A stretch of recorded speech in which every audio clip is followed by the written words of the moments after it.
Bismillahirrahmanirrahim. Assalamualaikum warahmatullahi wabarakatuh. Alhamdulillahirabbil alamin, nahmaduhu wa nasta'inuhu wa nastaghfiruh wa na'udzu billahi min shururi anfusina wa min sayyiati a'malina. May yahdihillahu fala mudhillalah wa may yudhlilhu fala hadiyalah.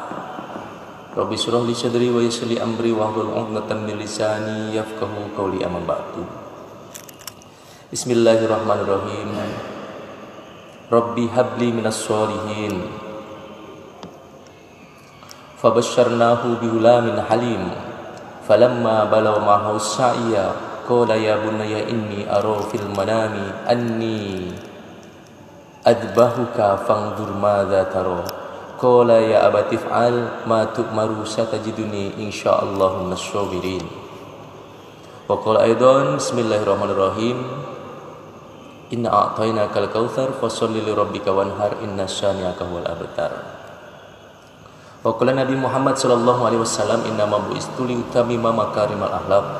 Shadaqallahul azim wa shadaqa rasulun nabiyil karim wa nahnu ala dzalika minasyahidin wasyakirin walhamdulillahi rabbil alamin. Jamaah salat subuh Masjid Nurul Huda Gunung Agung. Masya Allah, ini masjid yang sangat megah. Mudah-mudahan Allah megahkan pula hati-hati kita untuk taat kepada Allah. Amin ya. Bersyukur kita kepada Allah, pagi hari ini berikan kekuatan untuk ada di lantai 2 kita. Karena di bawah begitu menggema, jadi kita minta untuk di lantai 2. Masya Allah, mudah-mudahan ini semakin jelas suaranya ya Pak ya kali ini ya. Masya Allah. Bersyukur kita kepada Allah, kemudian kita bersolawat kepada Allah Subhanahu wa taala untuk baginda Rasulullah sallallahu alaihi wasallam. Allahumma sholli ala sayyidina Muhammad wa ala ali sayyidina Muhammad. Dan kita pun sebut nama Nabi Ibrahim yang diagung-agungkan dalam Al-Qur'an, yang namanya asbab dari perjuangan pengorbanan beliau sudah menjadi ketetapan Allah akan disebut-sebut oleh umat akhir zaman, umatnya baginda Rasulullah sallallahu alaihi wasallam ketika salat dan hari-harinya. Allahumma sholli ala sayyidina Muhammad wa ala ali sayyidina Muhammad kama sholaita ala sayyidina Ibrahim wa ala ali sayyidina Ibrahim. Nah ya, bersyukur kita bisa berselawat pagi hari ini. Pertama saya mengucapkan selamat hari raya Idul Adha 1442 Hijriah. Alhamdulillah hari tasyrik kemarin maghrib sudah berakhir dan rangkaian ibadah haji alhamdulillah saudara-saudara kita sudah tertunaikan, dan insya Allah kita yang ada di sini pun sudah menyelesaikan daripada Idul Adhanya, sempat puasa Tarwiyah dan Arafah, kemudian sholat Id dan pemotongan hewan kurban. Ini kita bersyukur luar biasa. Sebelum kita mulai, kita mendengarkan kabar di sini banyak saudara-saudara kita yang sedang terpapar daripada COVID-19, maka mari kita sejenak memberikan doa untuk saudara-saudara kita agar yang sedang sakit, terpapar, Allah segera angkat sakitnya. Yang sedang isolasi mandiri, mudah-mudahan dikasih kesehatan, dan kita semua yang masih sehat semoga dijaga oleh Allah Subhanahu wa taala, keluarga kita juga dijaga oleh Allah Subhanahu wa taala. Maka mari tundukkan, husukkan sebentar Pak. Kita husuk sebentar untuk berdoa Pak. Kita akan kirimkan hadiah Fatihah untuk saudara-saudara kita dan diri kita, keluarga kita masing-masing, agar insya Allah COVID-19 ini tidak menyerang diri kita, dan yang sudah terpapar semoga Allah sehatkan segera insya Allah. Bismillahirrahmanirrahim. Wa nunazzilu minal Qur'ani ma huwa shifa wa rahmatul lil mu'minin insyaallah. Al-Fatihah. A'udzu billahi minasyaitonir rajim. Bismillahirrahmanirrahim. Alhamdulillahi rabbil alamin. Ar-Rahmanir Rahim. Maliki yaumiddin. Iyyaka na'budu wa iyyaka nasta'in. Ihdinas siratal mustaqim. Siratal ladzina an'amta 'alaihim ghairil maghdubi 'alaihim waladdallin.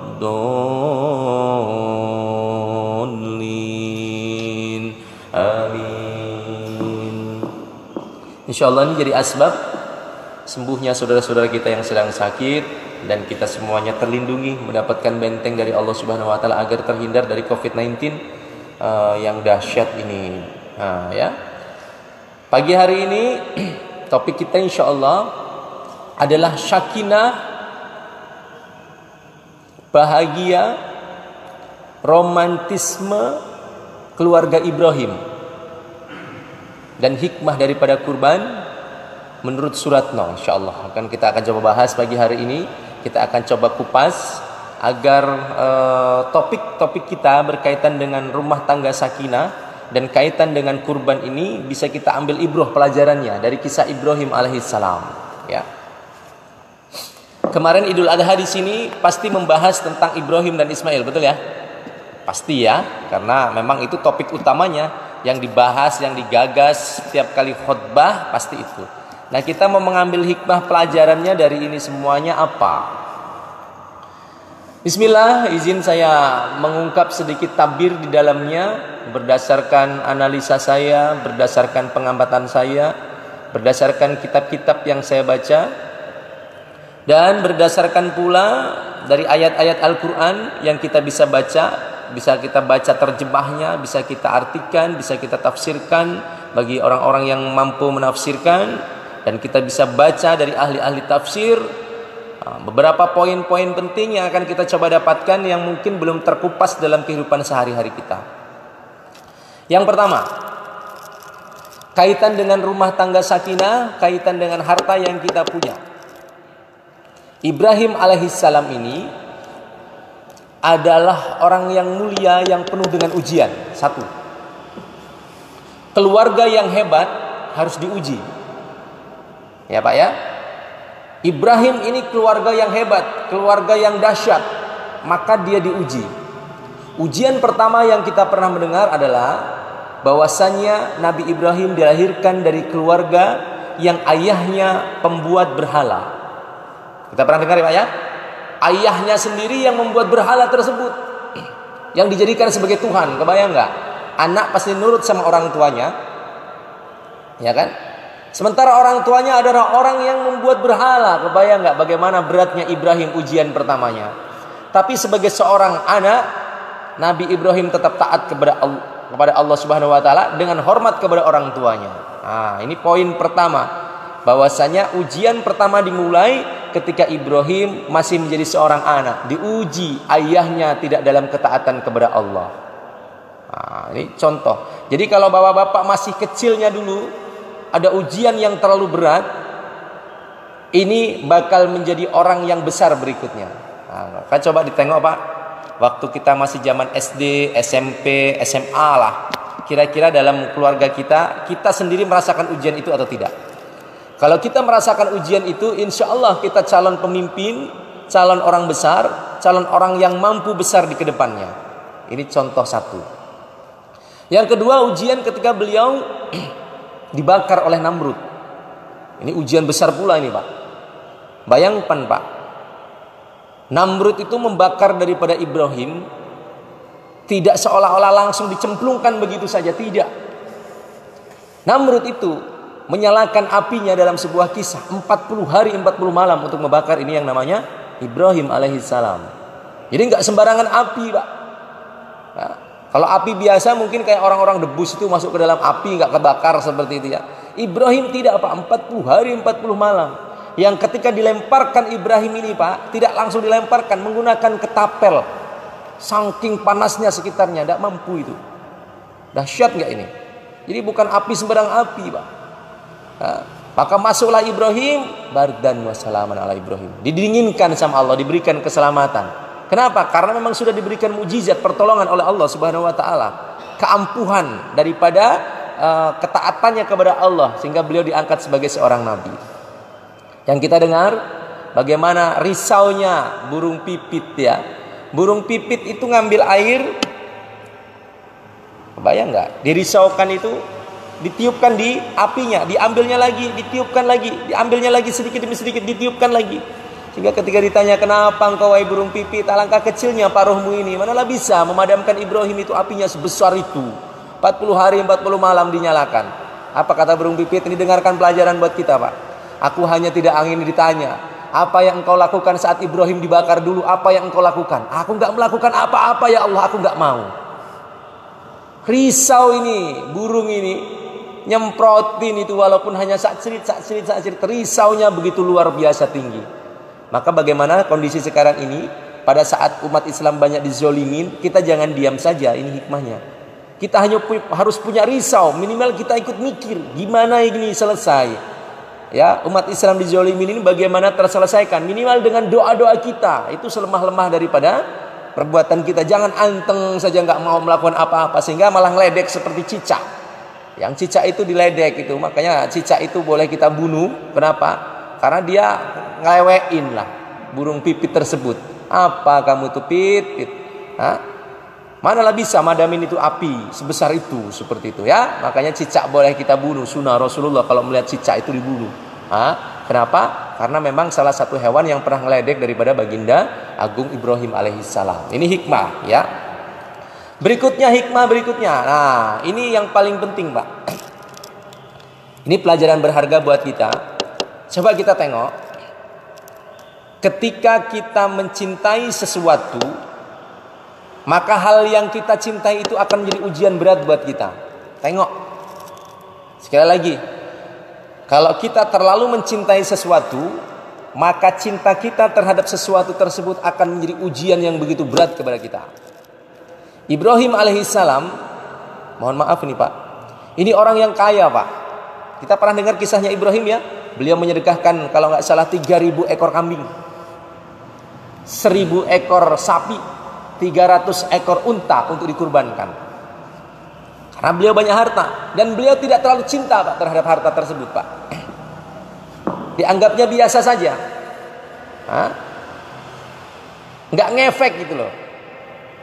Maka coba tengok, ini ilmu Pak, ya, ilmu yang jarang terkupas.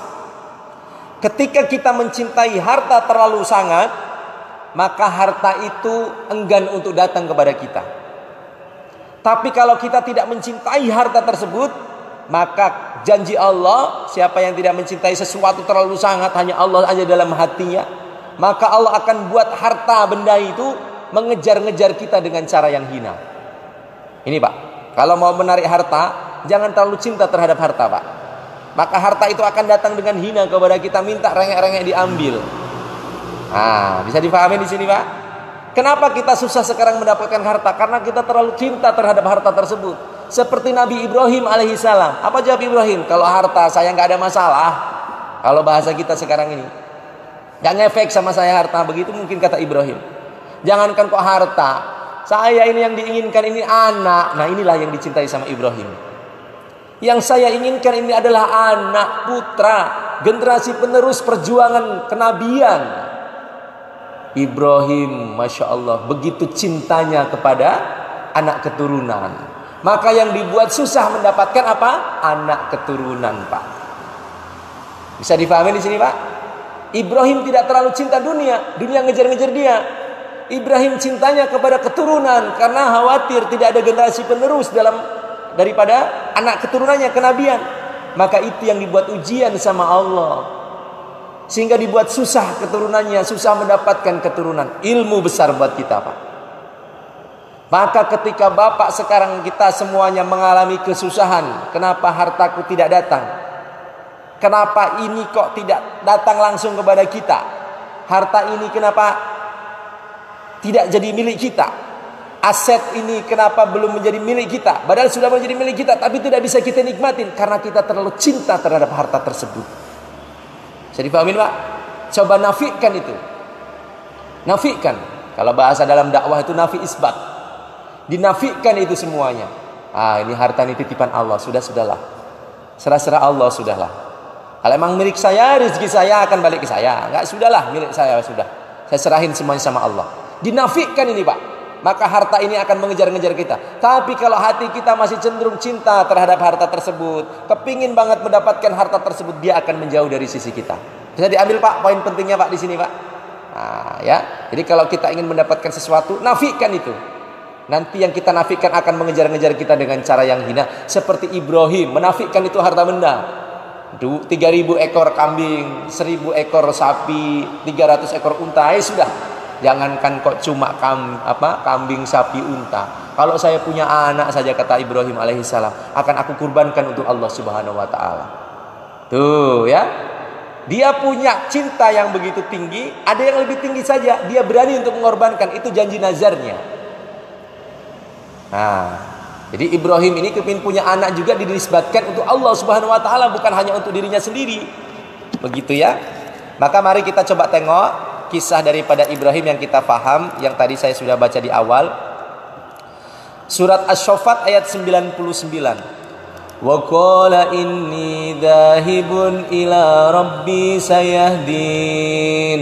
Dan dia Ibrahim menghadap kepada Tuhanku, ya. Dan dia Ibrahim berkata, sesungguhnya aku harus pergi menghadap kepada Tuhanku, dia akan memberi petunjuk kepadaku. Ketika galau hatinya, mana keturunanku, tidak bisa, tidak ada. Tulangnya sudah bungkuk, sudah tua, istrinya dikatakan mandul, tidak bisa punya keturunan. Maka beliau ini ngomong sama umatnya, aku akan menghadap Tuhanku untuk menjawab kerisauanku. Risau, Ibrahim gak punya anak, harta no problem. Maka istri ini harus ada keikhlasan. Maka ketika Siti Sarah dan Siti Hajar akhirnya bersatu mengikhlaskan, mereka rela, bahasa kita sekarang di poligami, keikhlasan keredoan itu, maka Allah jawab. Ada pengorbanan dari istri juga. Apa pengorbanannya? Ibrahim berdoa kepada Allah, ya Rabbi habli minas solihin, Rabbi habli minas solihin. Ya Tuhanku, anugerahkanlah kepadaku seorang anak yang termasuk orang-orang yang solih. Risau Nabi Ibrahim gak pernah minta harta. Ibrahim gak pernah minta harta benda, enggak. Yang beliau minta risau adalah anak keturunan. Tapi ingat, di sini ada doa Ibrahim yang membuat kita harus banyak belajar. Ya, seorang anak yang termasuk orang yang solih. Enggak hanya minta anak saja, Pak. Minta anak yang solih. Ini bisa diamalkan surat Syaffat ayat 100, Pak. Untuk meminta keturunan anak cucung yang solih. Rabbi habli minas solihin. Baca habis sholat, Pak. Insya Allah ini akan menjadi asbab anak keturunan kita jadi anak yang solih dan soleha. Bukan hanya di anak, Pak. Mungkin anak kita ada yang badung, bahasa kita ya Pak ya, belum lembut hatinya, doakan Pak. Atau mungkin anak kita masih ada yang melawan, menentang kita, doakan Pak. Jangan pernah doakan yang buruk, doakan yang baik. Karena bisa jadi anak kita tidak taat kepada kita, tapi anak cucung keturunannya menjadi orang yang taat kepada kita. Nah, ini amalannya Pak. Surat Syaffat ayat 100. Fabassarnahu bihulamin halim. Maka kami beri kabar gembira, asbab doanya Ibrahim tadi, dengan kelahiran seorang anak yang sangat sabar bernama Ismail. Allah beri itu anak yang sangat sabar bernama Ismail. Ada yang beredar Pak bernama Ishak, bukan Pak. Yang disembelih ini Ismail. Ya. Karena ada berita-berita yang disembelih ini Ishak, bukan Ismail alaihissalam. Karena Ismail anak pertamanya. Ishak ini lahir setelah perjuangannya, keikhlasan daripada Siti Hajar dan Siti Sarah, baru lahirlah anak bernama Ishak. Tapi yang disembelih adalah Ismail alaihissalam. Jadi diluruskan ini Pak ya. Kalau ada kisah-kisah di WhatsApp, sebenarnya yang disembelih adalah Ishak, bukan. Yang disembelih adalah Ismail, karena beliau anak pertamanya. Ya, dalam Al-Quran juga seperti itu. Falamma balahuma usaya qala ya bunayya inni ara fil manami anni adbahuka fangdur ma tara. Qala ya batif'al ma tu'maru satajiduni insyaallahu minasyabirin.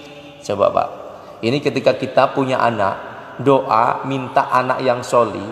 Bukan hanya anak saja yang diberikan Pak, tingkat kesolihannya juga diberikan. Coba kita bayangkan dengan anak-anak kita sekarang. Ismail alaihissalam ini dari umur bayi ditinggalkan, yang kita paham betul, ditinggalkan itu di sebuah lembah tua, ya, yang tidak ada makan, tidak ada minum, bekal hanya sedikit, padang tandus bertahun-tahun. Ada yang menyatakan 13 tahun ditinggal itu, Pak. Bayangkan cinta kepada anak, tapi anaknya ditinggalkan, Pak.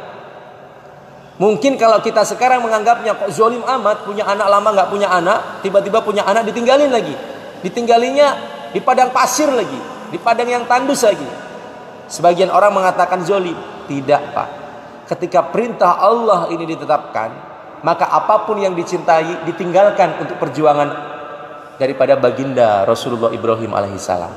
Maka kalau kita melihat, mohon maaf nih Pak, ya, ada saudara-saudara kita jamaah tabligh yang mereka memiliki keturunan, memiliki anak, mungkin masih bayi atau mungkin masih kecil, kok ditinggal sama mereka huruf fisabilillah.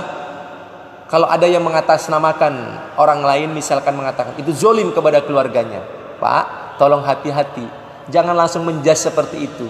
Kenapa? Karena mereka masih berangkat menyeru daripada panggilan Allah, jihad fisabilillah dalam bentuk huruf fisabilillah.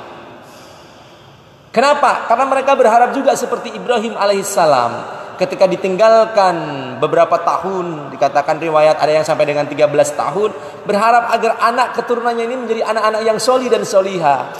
Maka kita coba tengok Pak, anak-anak orang-orang jamaah tabligh ini, Masya Allah Pak, walaupun orang tuanya tidak punya, kalau kita lihat Ibrahim kan ditinggalkan di padang pasir, kalau mereka ditinggalkan masih ada kulkas Pak, masih ada penghasilan yang ditinggalkan, masih ada rizki, mungkin masih ada tanaman, atau mungkin mereka sudah musyawarahkan sehingga ditinggal, misalkan ada yang 40 hari, ada yang 3 hari, mereka sudah tinggalkan bekal itu Pak. Ya, jadi jangan kita berpikir yang bagaimana, karena mereka sudah dimusyawarahkan seperti itu. Sehingga berharapnya apa? Nanti ketika pulang larut terus seperti itu, anak-anaknya akan jadi anak yang soleh. Maka kita coba tengok Pak, anak jamaah tabligh ini, Masya Allah Pak, orang tuanya mohon maaf dulunya pernah jauh dari Allah, ketika mereka tobat kembali ke jalan yang benar, ya, orang tuanya nggak bisa ngaji misalkan, seperti sedang belajar untuk berdakwah, tapi terus menyampaikan risalah keagamaan, kenabian terus disampaikan kepada umat. Anak-anak jamaah tabligh ini Pak, Masya Allah, banyak sekali yang orang tuanya tidak bisa mengaji, anaknya jadi hafiz dan hafizah. Asbab apa? Perjuangan salah satunya mujahadah orang tuanya. Ibunya mengikhlaskan suaminya pergi untuk berdakwah. Sang suami juga berdakwah dari rumah ke rumah, menyebarkan agama yang tidak semua orang mampu untuk itu Pak. Masya Allah ya. Ketika pulang-pulang, ada yang tinggalkan berapa lama istiqomah, 40 hari, ada yang 4 bulan, seperti itu ya. Anak-anaknya dipondokkan, seperti itu. Sekarang mereka menjadi hafiz dan hafizah, alim alimah. Perjuangannya mereka belajar dari Ibrahim Pak. Jadi bukan tidak ada dasarnya, mereka ada dasarnya. Nah, kita bisa belajar dari itu semuanya tentang keikhlasan dan keredoan. Nah, berikutnya kita akan coba lihat keikhlasan daripada Ismail. Maka ketika anak itu sampai pada umur sanggup berusaha bersamanya Ibrahim, wahai anakku, sesungguhnya aku bermimpi bahwa aku menyembelihmu, maka pikirkanlah olehmu. Maka jawabannya, wahai ayahku, lakukanlah apa yang diperintahkan Allah kepadamu, insya Allah engkau akan mendapatiku termasuk orang-orang yang sabar. Tuh, doa Ibrahim dikabulkan. Kepingin punya anak yang soli dan sabar, dikabulkan. Punya anak yang soli dan sabar. Asbab apa? Ditinggalkan mujahadah untuk dakwah. Nah, anaknya jadi anak yang soli Pak.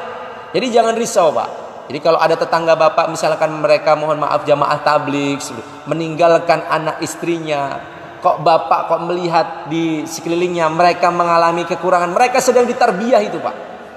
Sedang ditarbiyah, susah, payah, menderita seperti itu. Untuk membentuk apa? Anak-anak yang soleh dan solehah. Kalau Bapak ada, mampu, jangan hanya memandang, jangan hanya apa? Ngomong saja. Bantu, ditinggalin suaminya ya Pak, Bu, ya lagian ya Bu ya, seperti ini. Jangan malah dirayu. Ya. Dikasih bantuan, apa yang bisa kita bantu, ada beras kita kasih, itu pun kecipratan kita amal kebaikannya Pak. Ya, jadi bukan hanya dicela saja, apalagi suaminya dicela, jangan Pak. Mereka sedang bermujahadah, bagaimana perjuangan mereka untuk mendidik anak mereka yang kita tidak tampak di mata kita, sedang ditarbiyah dengan cara baginda agung Ibrahim alaihissalam. Falamma aslama wa tallahu lil jabin, maka ketika keduanya telah berserah diri, dia Ibrahim mebaringkan anaknya atas pelipisnya. Sudah ditutup patahnya, Pak. Sudah siap untuk disembelih. Untuk melaksanakan perintah Allah. Coba, Pak, kalau kita sekarang, anak sekarang kita kayak mana coba, Pak? Bapak membengi mimpi loh. Mimpi apa, Pak? Mimpi gue kita sembelih.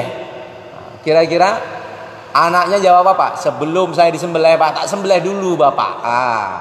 Jawabannya kayak gitu mungkin anak-anak sekarang, Pak.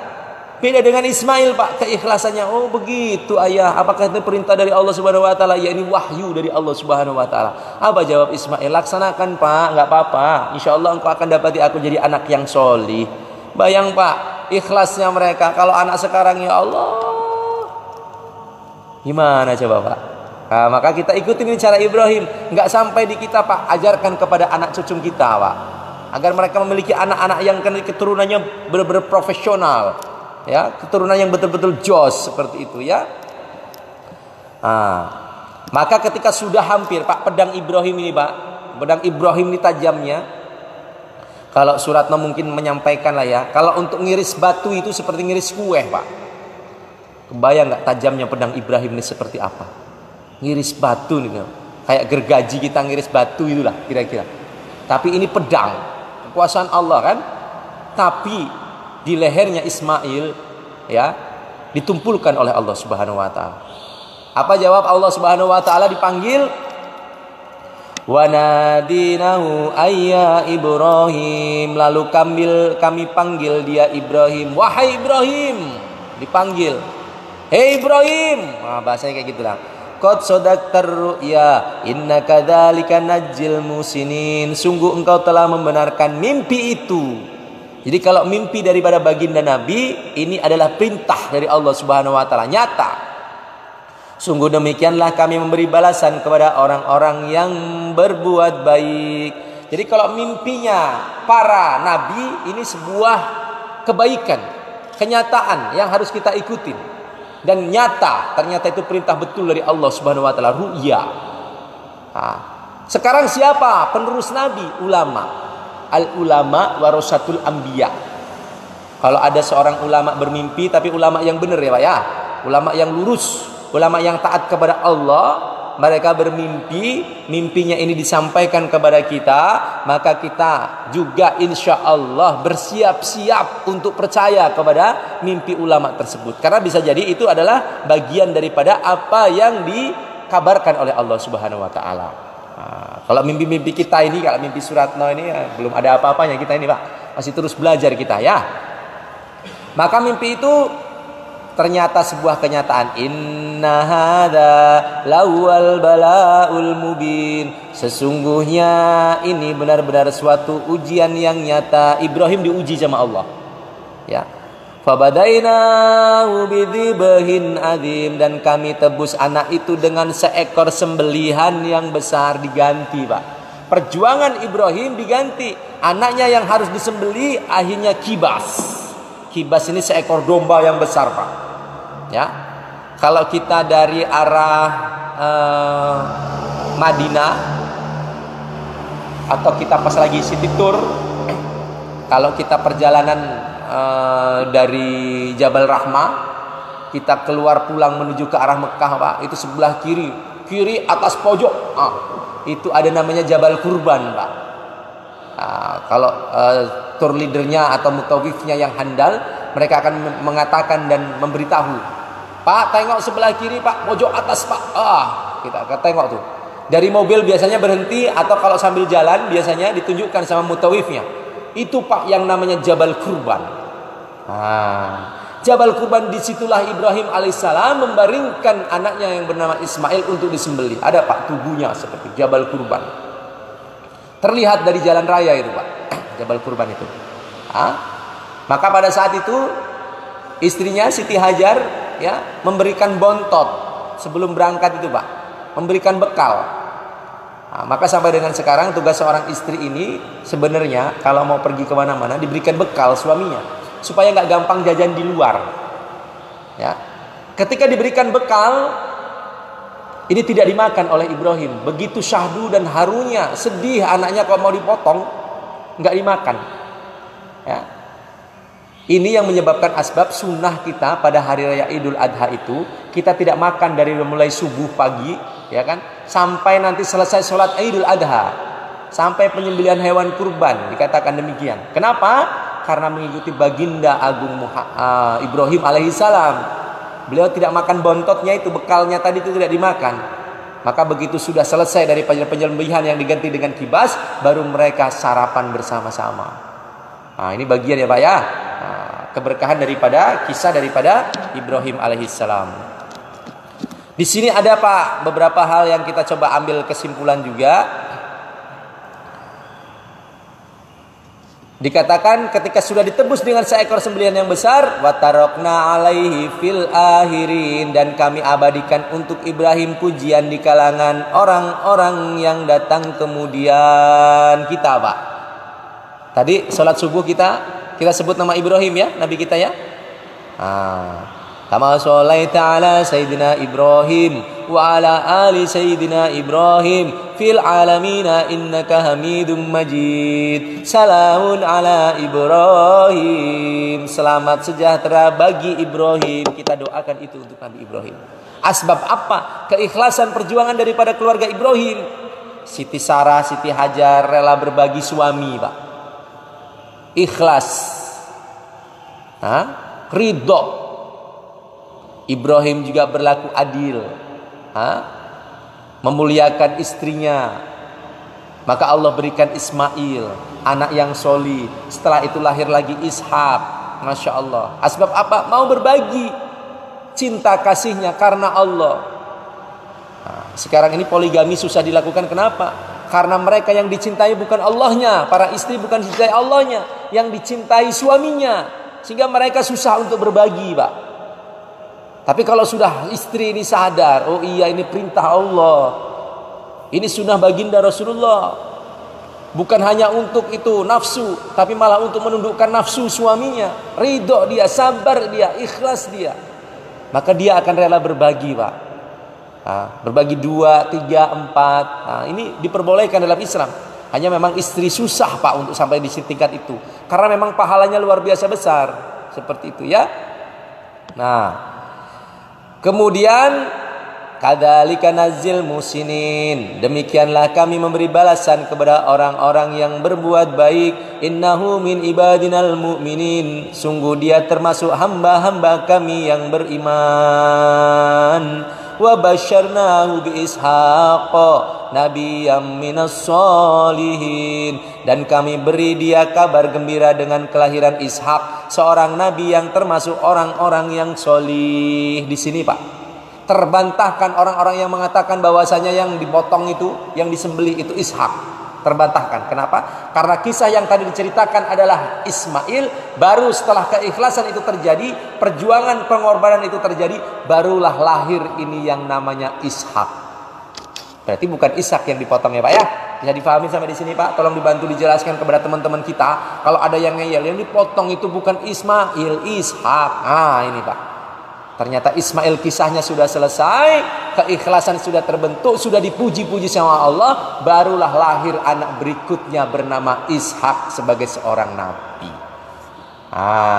Ya, ini jadi perintah kepada kita untuk sunnah berkurban setiap tahunnya bagi yang mampu. Yuk kita ambil ibrah pelajarannya buat kita semuanya. Satu Pak, apa hikmah dalam rumah tangga yang kita bisa ambil? Satu, berbaik sangka kepada Allah walaupun diuji. Ya Pak ya, ini kalau kita sedang diuji saat ini, sedang mendapatkan sesuatu yang sangat berat, bersabar kepada Allah karena kita masih dalam ujian, dan kita berbaik sangka kepada Allah. Oh iya, kita ini diuji seperti kita mau naik kelas Pak. Kalau naik kelas ini, kita naik kelas diuji dulu sama guru kita, sama dosen kita. Sehingga apa? Oh, lulus ujian, naik level berikutnya, naik kelas berikutnya. Jadi kalau sekarang Bapak masih ada diuji dengan anak, diuji dengan istri, diuji dengan harta, diuji dengan sakit, kalau kita sabar dan ikhlas, ridho dan berbaik sangka kepada Allah, akan diangkat derajatnya. Oke? Yang kedua, sabar Pak.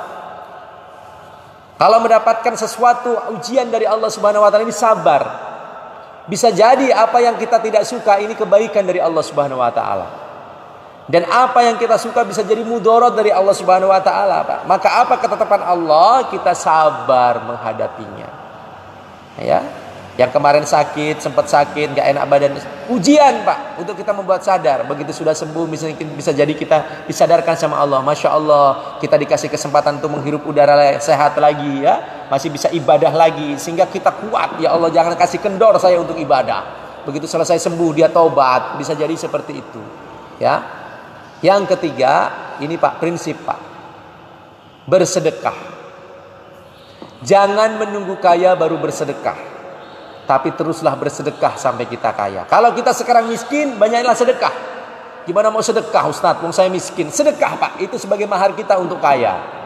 Jadi jangan pernah khawatir, harta saya nanti habis. Tidak akan pernah habis harta yang disedekahkan. Ini janji Allah akan tumbuh 7, tumbuh 10, tumbuh 700, dilipat gandakan terus seperti itu. Jadi jangan khawatir, jangan menunggu kaya untuk bersedekah, tapi teruslah bersedekah sampai kita kaya. Seperti Ibrahim, dikasih hartanya, habis itu kambing, sapi, untanya, diganti lagi. Jadi kaya lagi, tidak akan pernah habis itu harta benda. Yang terakhir ini Pak, keikhlasan Pak. Dalam hal tersebut kita bisa mengambil untuk ilmu daripada rumah tangga sakinah keluarga kita. Insya Allah kita terapkan pola daripada Ibrahim alaihissalam, yang dimana Allah selalu menjadi tujuan utama. Ketika punya anak, anak ini milik Allah. Ketika punya istri, istri ini titipan dari Allah. Ya, ketika punya harta, harta ini titipan dari Allah. Jadi nggak pernah masuk ke dalam hati, Pak. Harta ini dijinjing saja, di tangan saja, jangan sampai masuk ke dalam hati. Karena kalau masuk ke dalam hati, Pak, Allahnya nggak mau masuk, Pak. Di mana tempat Allah kalau harta masuk ke dalam hati kita? Dalam hati kita ini adanya harta, benda, anak-anak, TV, mobil, tanah, rumah, sawah, toko. Di mana Allahnya mau masuk, Pak?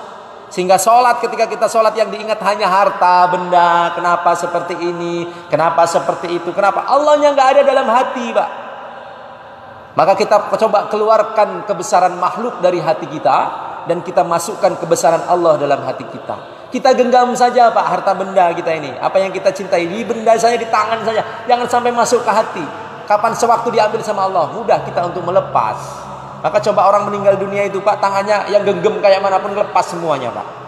Beda dengan saat kita lahir, kita nangis, genggam semuanya, seakan dunia mau digenggam. Tapi kalau kita meninggal dunia, innalillahi wa inna ilaihi raji'un, semua dilepas, tangannya ngelepas Pak. Nah, kita mulai belajar ini Pak, apalagi kita sudah mulai ada usia. Allah ini terlalu baik Pak terhadap kita, Masya Allah ya. Allah terlalu sayang Pak. Kita cobalah tengok, waktu kita lahir nggak bawa apa-apa kita. Zaman kita bujang, miskin kita Pak, nggak punya apa-apa kita. Naik lagi derajat, punya istri, dikasih rezeki sama Allah. Punya anak harusnya kita tambah susah Pak. Kenapa? Hidup kita harusnya banyak beban. Punya anak lagi harusnya kita tambah susah Pak. Tapi tidak, untuk Allah. Tambah anak malah ditambah rezeki kita sama Allah. Jadi tadinya kita ini gak punya apa-apa Pak. Jadi saat ini ketika harta kita mulai diambil sama Allah, kita ikhlas ridho. Saat ini kita sudah mulai tua, kok hidup semakin susah. Wajar, karena dulu kita juga sama seperti itu. Hidup kita seperti pelana kuda seperti ini Pak, melengkungnya, atau seperti pelangi. Naik, puncak karir, turun, tidak ada. Begitulah Pak. Ya. Jadi ketika kita saat ini sudah mulai tua, kok saya tidak seperti dulu ya? Harta saya kok susah dipakai, ada harta tak bisa diambil, ada ini tidak bisa terjual, ada ini kok belum bisa kita ambil rezekinya untuk kita makan, untuk kita pergunakan. Ini ujian dari Allah Pak. Karena dulu kita tidak punya, sekarang kita punya, dia anggap tidak punya sama Allah.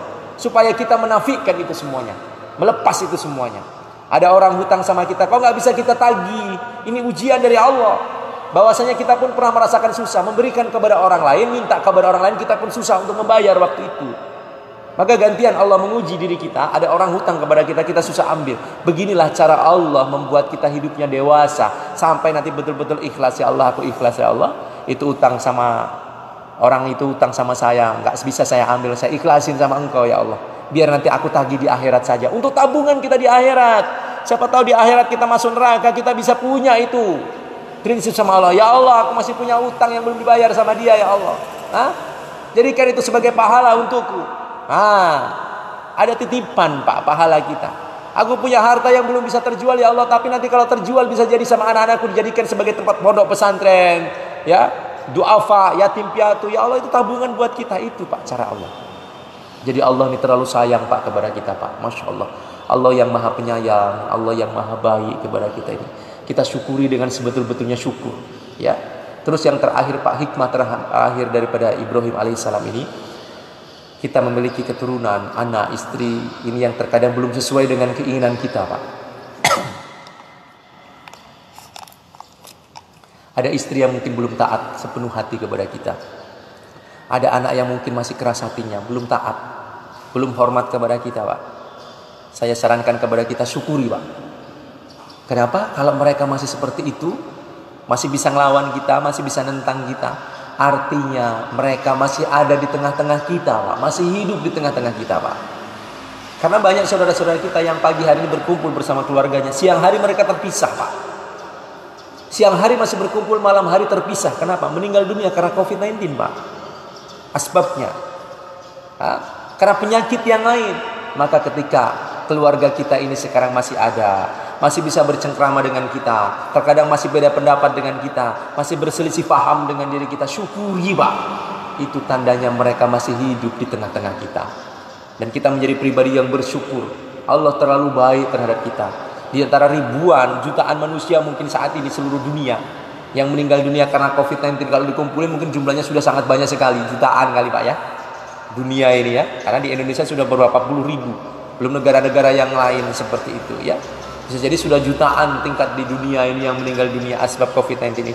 Kita dipilih sama Allah selamat sampai dengan detik ini Pak. Siapalah kita ini Pak, dosa kita banyak, amal kita sedikit, maksiat kita menggunung. Allah tutup saja maksiat kita ini Pak. Masya Allah, Allah maha baik.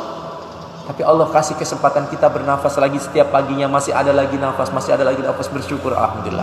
Mudah-mudahan ini jadi asbab kita untuk taat kepada Allah. Nah, saya buka forum tanya jawab. Silakan.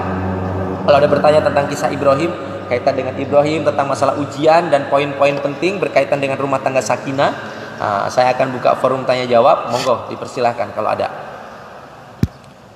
Kaitan dengan Ibrahim alaihissalam dan apa amalan yang ada di dalamnya. Silakan. Ada? Tentang Ibrahim? Tentang amalan? Tadi diamalkan Pak ya, surat Asy-Syaffat ayat 100 Pak. Untuk mendapatkan anak-anak yang solih dan solihah, yang sabar, yang ikhlas. Pendek itu. Ada? Silakan. Silakan. Waalaikumsalam warahmatullahi wabarakatuh.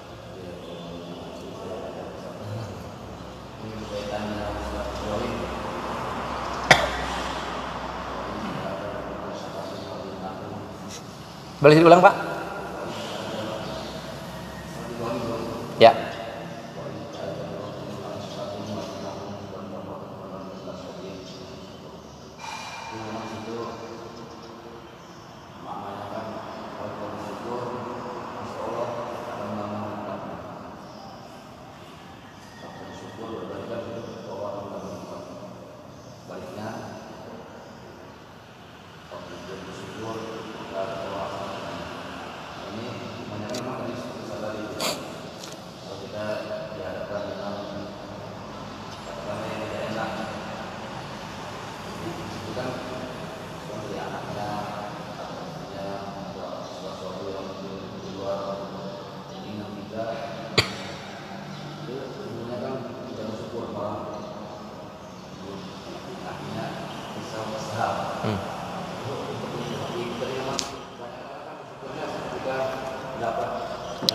Yang enak-enak saja.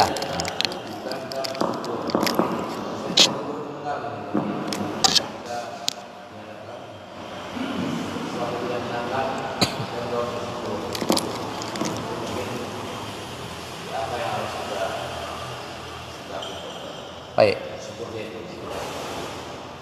Ya, terima kasih Ustaz Fauzi di pertanyaannya.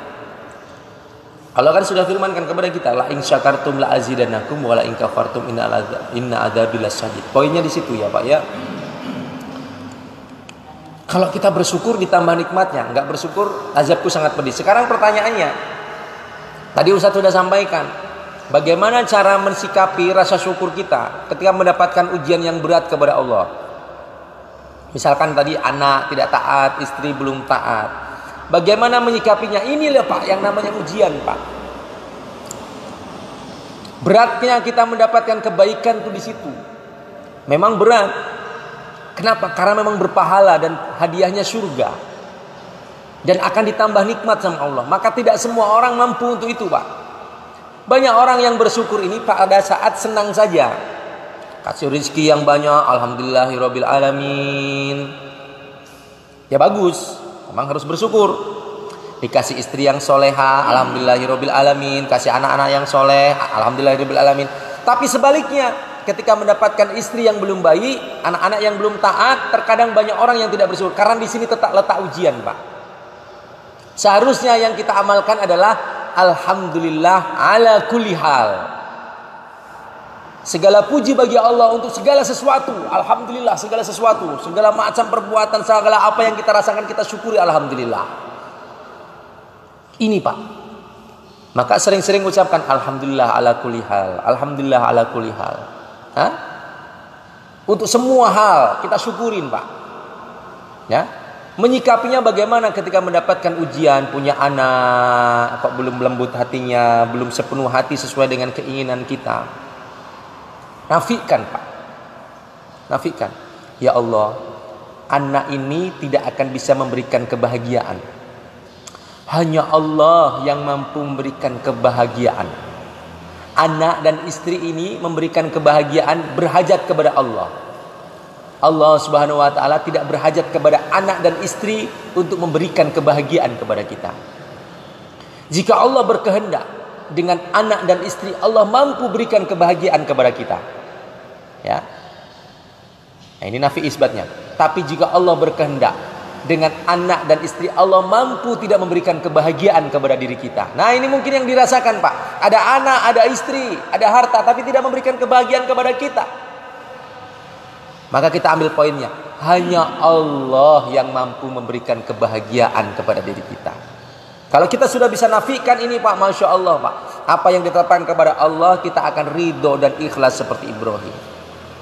Punya harta, Ibrahim ikhlas. Nggak punya harta, Ibrahim ikhlas. Nggak punya anak, diuji, Ibrahim ikhlas. Ridho, tapi minta kepada Allah agar ada keturunan. Akhirnya diberikan anak. Ikhlas juga, itu pun milik Allah Subhanahu wa ta'ala. Ridho. Maka dalam hati kita Pak, belajar Pak mulai sekarang Pak. Mengeluarkan kebesaran makhluk dari hati kita. Dan memasukkan hanya kebesaran Allah dalam hati kita. Mengeluarkan kebesaran mal. Nah, kebesaran mal dari hati kita. Mal itu apa? Harta benda, istri, anak, mal. Harta benda, kendaraan, rumah, tanah, sawah. Dikeluarkan dari hati kita. Dan memasukkan kebesaran amal dalam hati kita. Ini penting Pak, poin Pak. Kalau ini sudah kita bisa lakukan Pak, insya Allah, Masya Allah, hati kita akan belajar untuk ikhlas, ridho. Apapun itu ketetapannya. Allah kasih anak yang kayak manapun seperti apa, insya Allah kita ikhlas, ridho. Ini ujian dari Allah. Alhamdulillah saya masih diberikan anak. Oh istri sebenarnya, alhamdulillah saya masih diberikan istri. Banyak orang yang gak punya istri, kepingin punya istri susah lagi. Hah? Yang bujang susah, yang sudah pernah menikah mau dapat lagi susah. Seperti itu. Oh berarti saya masih punya istri. Tapi istrinya keras banget. Jangankan kok kita. Nabi Lut itu loh, punya istri durhaka. Nabi loh. Wah, punya anak. Nabi Lut ini loh, Nabi Nuh ini loh. Istrinya, anaknya durhaka kepada Allah. Tapi Nabi Nuh, Nabi Lut ikhlas kepada Allah. Ridho. Hah? Jadi kita ini tidak ada apa-apanya Pak. Semuanya ini ujian dari Allah Subhanahu wa ta'ala. Hanya titipan saja belaka. Kalau kita punya rasa syukur kepada Allah, berterima kasih kepada Allah, alhamdulillah ala kulli hal, Masya Allah, Engkau maha baik ya Allah. Jangankan kalau kita ingin ngajak istri kita ke dalam surga loh. Nabi Lut ini loh, istrinya gak bisa masuk surga. Nabi Nuh ini loh, istrinya gak bisa masuk surga. Anaknya ini loh, Kanaan gak bisa masuk ke dalam surga. Bahkan dikatakan bukan termasuk ahli keluargamu. Nah, jadi kita ikhlas saja Pak. Kita sudah didik anak kita, istri kita, ya, semuanya dengan cara yang terbaik. Semua serahin sama Allah. Sehingga apa, kita menjadi pribadi yang bersyukur. Dalam kondisi apapun bersyukur, baik bersyukur, buruk bersyukur, ya. Karena seorang muslim, hidup kita di dunia ini hanyalah ujian, Pak. Kita tekan hawa nafsu kita di bumi kita ini. Belajar kita tekan ini, Pak. Yang membuat hidup kita sengsara ini karena kita terlalu besar hawa nafsu kita, Pak. Masih kepingin ini, masih kepingin ini, masih kepingin ini. Sudah punya ini, masih kepingin ini, masih kepingin. Nggak pernah cukup, Pak. Tapi kita tekan hawa nafsu kita, Pak. Kita injak hawa nafsu kita. Nanti senang-senang kita waktu di surganya Allah Subhanahu wa Ta'ala. Unlimited kebahagiaan itu. Kebahagiaan terhadap lawan jenis tidak ada capeknya. Kebahagiaan terhadap harta benda tidak ada habisnya. Kebahagiaan dengan apa yang kita punya nanti, Pak, di akhirat ketika kita masuk surga, Pak, tidak ada habisnya itu. Di bumi memang ujian buat kita untuk menekan hawa nafsu kita. Belajar kita tekan bareng-bareng, Pak. Memang berat. Abotat ngomong mah enteng, ngelaksanainnya susah. Ya memang berat, kita sama-sama belajar. Ustaz juga belum mampu, tapi kita terus belajar. Menekan itu untuk apa? Nanti latihan kita di akhirat saja.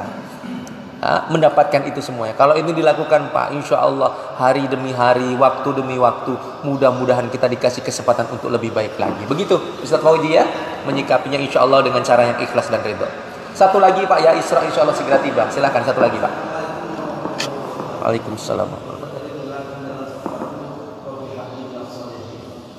Jadi itu apakah kalau kita bacakan dalam sujud, kita baca akhir atau sujud di mana saja, tapi bukan berarti niat kita baca Al-Quran, tapi doa, apakah kita bisa mengatakan?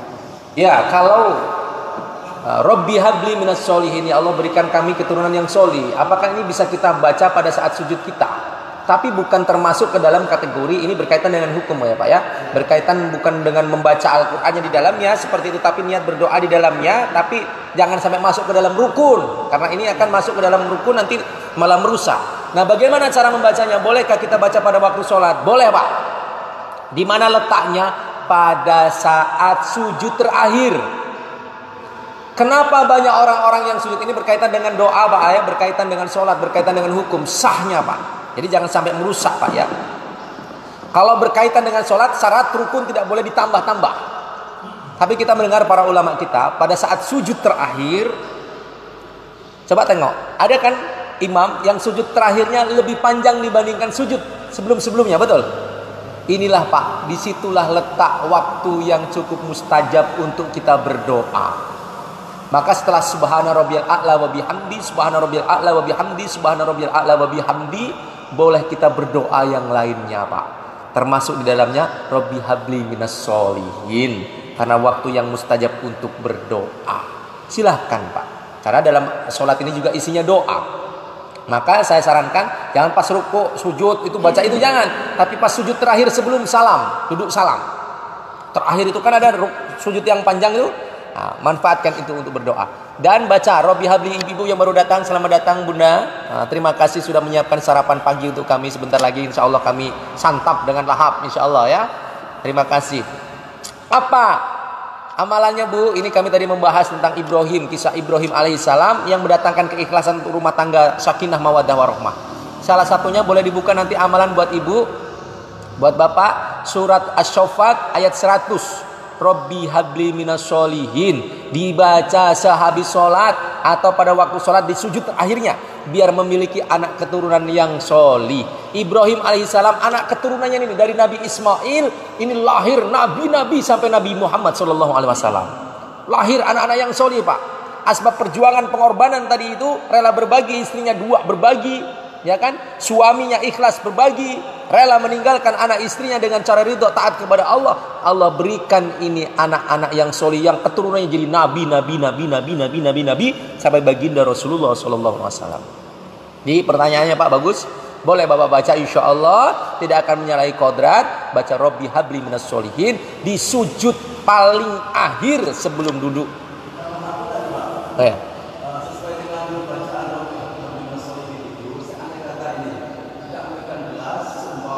Enggak apa?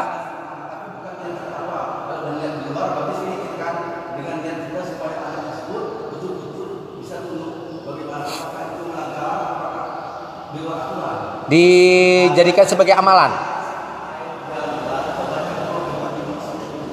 Ya, ini hasil risetnya dulu Pak ya. Ya, apakah itu menyalahi kodrat atau tidak Pak ya? Begitu ya.